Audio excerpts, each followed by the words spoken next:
name is Sierra Cooper, and I will be giving my presentation on the 2015 Chennai Indian floods. Here's some background information on the region.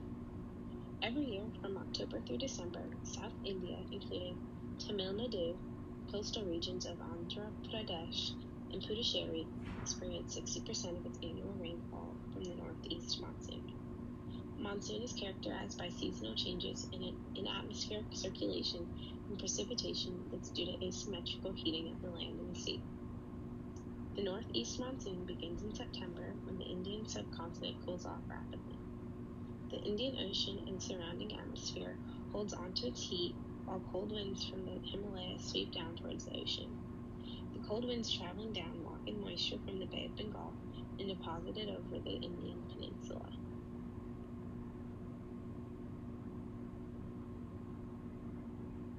I've included a map of Chennai on this slide to illustrate just how close the city is to the Bay of Bengal and also the waterways that travel through the city.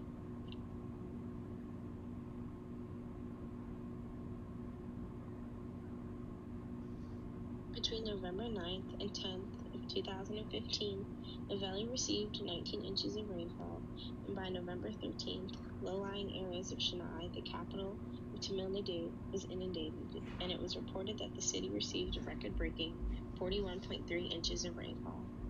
On December 1st, heavy rainfall resulted in more flooding in the city. Impact on humans.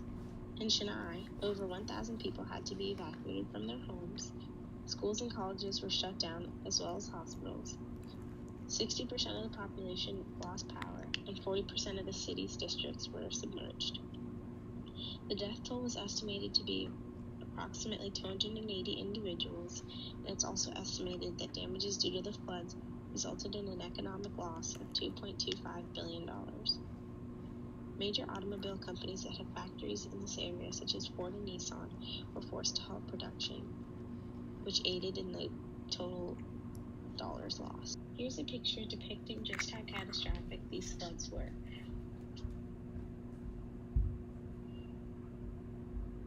On this slide, I've included a brief 1-minute clip showing rescue efforts and just how bad the flooding was in the area. So why was the flooding so catastrophic? Industrialization and urbanization.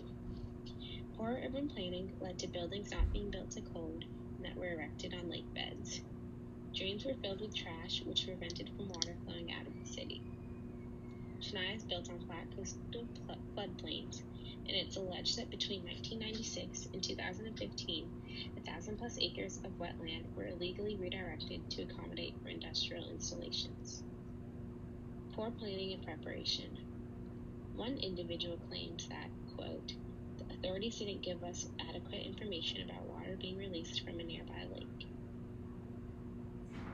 Food shortages and food prices were skyrocketing, which meant that individuals were unable to obtain food and clean drinking water. And 150,000 illegal buildings in Chennai were built on land adjacent to bodies of water. Climate change.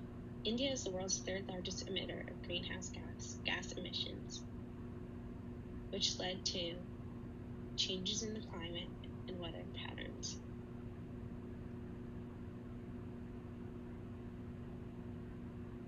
The aftermath of this flood. In late December of 2015, the Tamil Nadu state government began a massive slum clearance, demolishing illegally constructed dwellings that were located along the banks of the Adyar River. The individuals living in this area were relocated to government housing and were given an allowance by the government to aid in rehabilitation. The Tamil Nadu government also developed a disaster response plan that was implemented during the cyclone Vardar that struck South India in December of 2016. Local, state, and government relief efforts were coordinated. In May of 2017, the government enacted several flood protection, dam construction plans, and reconstruction projects in the Cuddalore district, which was an area highly impacted by the floods. These projects reportedly cost around $19 billion. Thank you all for watching my presentation, and I hope you enjoyed learning about the 2015 Chennai Indian